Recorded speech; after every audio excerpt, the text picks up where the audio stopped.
오늘은 아버지의 날 주일로 우리가 하나님께 예배를 드립니다. 특별히 오늘 우리가 읽은 이 본문 창세기 48장 15절 그리고 16절 이 두 구절의 말씀을 통해서 아버지 야곱이라고 하는 말씀의 제목으로 야곱이 아버지로서 한 가정에 12명의 아들들과 그리고 한 명 딸 디나를 둔 그리고 4명의 부인을 두고 한 가장으로서 아버지로서 삶을 사는 그 야곱을 통해서 아버지의 영적인 모습이 어떠한가를 그의 영적인 아버지로서 그 모습이 어떠한가를 우리가 말씀을 통해서 깨닫기를 원합니다. 물론 야곱의 삶을 우리가 생각할 때 참 거칠고 성경에서 이 야곱이 바로 앞에서 자신의 삶을 이렇게 표현했죠. 험악한 세월을 살았다라고 그가 고백을 하죠.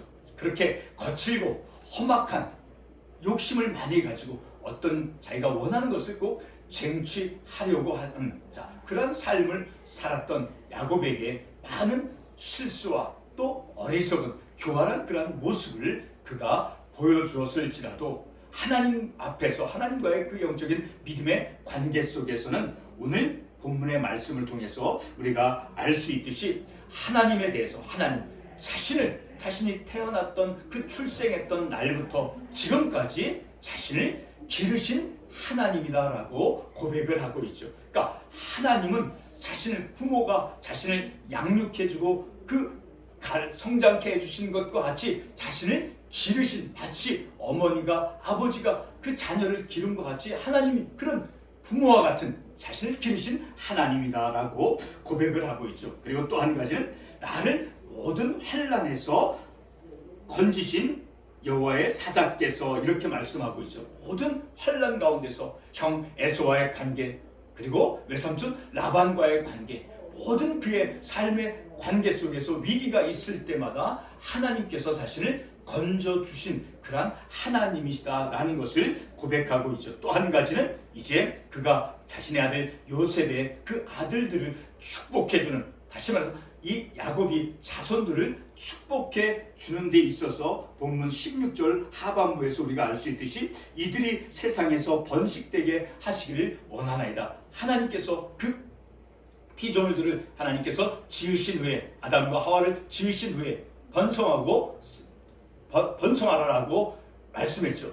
번성하라라고 하는 그러한 하나님의 말씀과 같이 동일하게 하나님의 뜻과 동일하게 자손들을 향해서 이제 이들이 세상에서 번식되게 하시기를 원하나이다. 하나님께서 피조물들을 사람과 그 사람을 지으신 후에 생육하고 번성하라라고 말씀한 것과 같이 동일하게 이제 자손들이 번성하게 될 것을 축복해 주고 있는 그런 모습을 통해서 하나님의 뜻과 일치되어지게 자손들을 그 축복하는 그런 야곱의 모습, 영적인 신앙의 모습을 우리가 말씀을 통해서 깨닫기를 원합니다. 오늘은 이제 파더스 데이라고 하죠. 그렇죠? 아버지의 날. 이 미국에서의 그 아버지의 날은 그 유래가 1914년 미국의 윌슨 대통령 때 마더스 데이가 이제 인정이 됐죠. 그리고 그로부터 60년이 지난 후에 1972년 닉슨 대통령 때 공식적으로 인정을 받았다고 합니다. 그래서 이날이 되면 이곳 초등학교에서는 아버지에게 편지나 시 등을 써서 아버지의 은혜에 감사함을 전하도록 합니다. 저의 둘째 아들 환희도 이제 파더스데이 카드를 저에게 준 것을 제가 아직도 보관하고 있습니다. 저희가 성장할 때 아버지는 가정에서 아주 매우 중요한 자리를 차지했었죠. 그래서 아버지가 없는 가정은 결함이 있는 것처럼 이제 인식이 되어졌던 때가 있었죠. 우리말 가운데 군사부일체라고 하는 그런 말이 있죠. 한자로 임금군 그리고 스승사 그리고 아비부 이렇게 군사부 그러니까 임금과 스승과 아버지는 일체다라는 거예요. 다시 말해서 자신을 다스리는 임금 그렇죠? 우리를 다스리는 임금 그리고 지혜를 일깨워주는 스승 그리고 생명을 주고 길러주시는 아버지의 은혜는 모두 동일하고 같다라고 하는 뜻이죠. 군사부 일체. 자, 이 말은 정말로 귀한 교육적인 말이죠. 그러나 지금의 시대는 군사부 일체와 같은 그런 가치 있는 교육이 점점 희미해져 가고 있죠. 성경에서 왕으로서 솔로몬은 자신이 이스라엘 백성을 다스리기 위해서 이제 하나님께 지혜를 구하였습니다. 열왕기상 3장 11절에서 보면 우리가 알 수 있죠. 자, 고대 이스라엘에서는 이제 왕에게 기대되어지는 그러한 율법들이 있었습니다. 그래서 왕이 하나님의 뜻대로 다스리도록 하기 위해서 왕에게 기대되어지는 것이 있었다라는 거예요. 특별히 신명기 17장 1절 14절로 20절의 말씀을 보게 되면 이제 그 솔로몬 왕에게 특별히 왕으로서 이스라엘 왕으로서 이제 평생의 율법을 지켜 행하면서 여호와 경외하기를 배우라라고 말씀해 주고 있죠. 그리고 가르치는 교사도 이제 신약 성경 시대에 보게 되면 가르치는 교사에 대해서도 기대되어지는 그런 영적인 성품이 있었습니다. 디모데전서 4장 12절에서 16절의 말씀에 보게 되면 이제 디모데에게 가르치는 자로서 본이 되어질 것을 이제 말씀해 주었습니다. 성경에서 아버지에 대한 개념은 주로 하나님과 이스라엘 백성의 관계에서 우리가 볼 수 있죠. 신명기 32장 6절의 말씀에 보게 되면 이러한 말씀이 있습니다. 어리석고 지혜 없는 백성아, 여호와께 이같이 보답하느냐? 그는 내 아버지시오. 너를 지으신 이가 아니시냐? 그가 너를 만드시고 너를 세우셨도다. 자, 이 말씀을 보게 되면 그는 바로 이스라엘의 하나님이죠. 그는 이스라엘의 하나님께서는 어떤 사람이다라고 말씀하고 있습니까? 내 아버지시오라고 말씀하고 있죠. 자, 이런 창세 신명기 32장 6절 이런 말씀을 통해서 바로 창조주 하나님께서 이스라엘 백성들의 이제 아버지 되신다라는 것을 우리에게 말씀해 주고 있죠. 우리가 사도신경을 고백하죠. 그렇죠? 사도신경에서도 우리는 이런 고백을 하죠. 전능하사 천지를 만드신 하나님 아버지를 내가 믿사오며 하늘 아버지, 우리의 하나님께서 우리의 아버지 되신다라는 것을 우리가 고백을 하죠. 바로 하늘 아버지가 우리의 아버지임을 고백합니다. 그러나 여러분, 오늘의 우리는 구약의 신정시대 또는 왕정시대에서 살아가는 그러한 삶을 살아가지 않죠. 그렇죠? 우리가 살아가는 이 시대는 구약시대와 같이 왕정시대, 신정시대가 아니죠.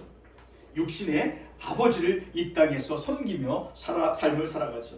그러므로 우리 성도들의 삶에서 육신의 아버지와의 그 삶은 피할 수 없으며 근본적인 것이다 라는 것입니다. 그런데 여러분, 우리는 세상의 삶의 방식대로 살아가는 그런 삶이 아니라 성경 말씀을 표준으로 하여서 삶을 살아가는 그런 그리스도인들이죠. 오늘 본문의 야곱은 우리 그리스도인들에게 아버지가 가진 영적 권위가 무엇인가를 우리에게 알게 해줍니다. 잠깐 우리 이웃의 가정 모습을 떠올려 보고자 합니다. 우리가 사는 아파트에는 앞집에 보게 되면 이제 중학교 정도의 아들 하나와 엄마, 그리고 또 옆집에는 어린 한 3, 4살 정도의 아이 하나와 엄마, 그리고 또 밑에 층에도 4살이나 한 5살 정도의 아이 하나와 엄마가 삶을 살아갑니다. 또한 바로 밑에 층에 보게 되면 이혼하여서 혼자 사는 30대 말 정도의 그 청년이 삽니다. 아버지가 없이 살아가는 가정을 우리는 아주 쉽게 볼 수 있습니다. 성경에서 아담과 하와를 남편과 아내로 그리고 부부로 세워주셨고, 그리고 가정의 구성이 어떻게 되는가를 세워주셨습니다. 창세기 2장 24절은 가정의 모습을 보여주고 있죠. 창세기 2장 24절은 이렇게 말씀해주고 있습니다. 이러므로 부모가 남자가 부모를 떠나 그의 아내와 합하여 둘이 한 몸을 이룰지어다. 자, 아내와 남편, 곧 어머니와 아버지가 가정의 기본 그런 구조이죠. 그러나 현대의 많은 가정은 아버지가 부재한 그런 시대에 있죠. 이와 같은 세상에서 우리는 어떤 아버지상을 찾아야 하겠습니까? 성경 말씀을 믿는 그리스도인으로서 우리는 성경적인 아버지상을 찾는 것이 이 시대에 우리에게 주어진 영적인 과업이라 여겨집니다. 본문의 야곱은 12명의 아들들과 그리고 1명의 딸 디나를 둔, 그리고 4명의 아내를 두었던 그런 한 가정의 아버지였습니다. 딸 디나가 강간당하고 그리고 흉년이 들어서 애굽으로 이제 아들을 보내어서 곡식을 얻게 하는 그러한 사건들을 통해서 또한 젊었을 때 형 에서와의 그 관계 그리고 외삼촌 라반과의 관계 등 그의 삶은 참으로 거칠고 험악한 삶을 살아왔습니다. 이러한 야곱은 바로왕 앞에서 자신의 긴 삶을 나그네와 같다라고 비유하여 험악한 세월을 살았다라고 말을 하였습니다. 참으로 거친 인생을 살아온 아버지 야곱입니다. 그 거친 인생을 살아온 그 아버지 야곱은 그가 젊었을 때 이제 형 에서와의 관계 그리고 또 이제 그런 형 에서로부터 쫓기는 그런 관계 그리고 이제 외삼촌 라반과의 그런 관계 속에서 근심 많은 참으로 근심 많은 그런 삶을 살았던 인생이었습니다. 야곱은 욕심이 많았고 그리고 교활했고 그리고 두려움과 근심 많은 삶이 연속이 되었습니다. 그러나 그런 그의 삶 속에서 욕심을 많이 갖고 삶을 살았고 그리고 교활했고 그리고 두려움과 근심이 많은 삶이 그렇게 연속이 되었을지라도 아버지로서 이 야곱에게는 세 가지 독특한 그런 믿음의 모습이 있습니다. 그것들은 바로 그런 것들을 우리가 말씀을 통해서 깨닫기를 원하는 것입니다. 첫 번째는 야곱 자신의 그 출생부터 지금까지의 그 자신을 길러주신 하나님이다라고 본문에서 말씀해 주고 있죠. 하나님께서 나를 길러주셨다라고 하는 것은 부모님처럼 양육해 주었다는 그런 의미와 함께 하나님께서 자신의 목자가 되어주셨다라는 것입니다. 양떼들에게 있어서 목자는 없어서는 안 될 중요한 안내자이죠. 야곱에게 하나님은 먼 데 있는 분이 아닌 바로 자신의 삶 곁에서 때로는 부모와 같이 때로는 목자와 같은 자신을 그런 기르신 하나님이다라고 고백을 하고 있습니다. 두 번째로는 본문 16절 말씀에서 모든 환난 가운데서 자신을 건지신 하나님이다라고 고백을 합니다. 형 에서가 자신을 죽이려 오랫동안 쫓아왔지만 하나님께서는 형 에서의 마음을 주장해서 이제 서로 눈물로써 화해가 되어지는 그런 눈물로써 화해를 이루어지게 하는 그런 화해를 만들어 주었습니다. 외삼촌 라반과의 그 뒤틀린 관계도 하나님께서 라반의 꿈을 통해서 마침내는 라반이 야곱을 축복해 주며 야곱을 떠나보내게 했습니다. 야곱의 위기 때마다 하나님께서는 그 모든 환난에서 건져주신 구원의 하나님이셨다라고 야곱은 고백을 하였습니다. 세 번째로는 야곱은 요셉의 자녀들을 축복해 주는 그런 축복의 아버지였습니다. 야곱은 자신의 인생이 거칠고 험했어도 하나님에 대한 그 올바르고 분명한 신관을 가졌습니다. 바로 그것은 양육해 주시는 하나님이고 그리고 위기에서 건져주시는 구원의 하나님이다라고 하는 분명한 하나님에 관한 그런 신관을 그가 가졌습니다. 야곱은 자신의 삶이 험악했어도 그리고 그 자신의 그런 삶이 험악하고 거친 삶을 살아왔을지라도 이제 그는 하나님의 영적인 권위를 가지고 자손들을 축복하였습니다. 그래서 그는 축복해주는 아버지였다라는 것을 우리가 말씀을 통해서 알 수 있죠. 본문에서 무엇보다도 중요한 것은 바로 야곱은 아버지로서 그 요셉의 아들들이 이제 그 요셉의 아들들의 그 장래를 내다보며 축복을 한 것입니다. 16절 하반부에서 이렇게 말씀하죠. 이들이 세상에서 번식되게 하시기를 원하나이다. 자, 야곱이 행한 그 자손들의 장래를 위한 그 축복은 바로 제가 설교 처음 부분에서 언급을 했듯이 창세기 1장 28절에 나타난 그 하나님의 축복과 동일한 것입니다. 창세기 1장 28절에서 이렇게 말씀하고 있죠. 하나님이 그들에게 복을 주시며 그들에게 이르시되 생육하고 번성하여라고 하는 말씀이 있죠. 바로 야곱은 하나님의 그런 영적인 권위를 가지고 자손들을 축복하는 그런 신실한 아버지였습니다. 그리고 하나님의 뜻과 일치되는 그런 축복을 행하였지요. 오늘날 우리는 가정에서 하나님의 뜻과 일치되는 그런 믿음으로 자녀를 축복해야 할 것입니다. 야곱이 그러했죠. 다시 말해 아버지 야곱은 가정에서 하나님의 뜻이 이루어지는 축복을 하였습니다. 오늘 우리는 이러한 말씀을 통해서 아버지의 날 주일로 우리가 예배를 드리며 특별히 설교를 통해서 우리의 참된 아버지 상의 모습을 우리가 야곱 비록 그가 거친 험악한 삶을 살았다 할지라도 하나님은 자신을 기르시고 양육해 주시고 그리고 어려움 가운데서 위기 가운데서 건져주신 구원의 하나님, 그리고 하나님의 뜻과 일치되게 자손들을 축복해주는, 하나님의 뜻과 일치되어지도록 축복해주는 그러한 영적인 아버지의 모습을 우리가 말씀을 통해서 깨닫습니다. 그러므로 늘 우리는 하나님의 말씀을 통해서 참된 성경적인 아버지상이 무엇인가를 늘 우리가 말씀을 통해서 교훈을 받으며 우리의 가정에 신실하고 믿음에 충실한 아버지가 세워지도록 늘 우리는 하나님께 기도해야 되겠습니다. 기도하겠습니다.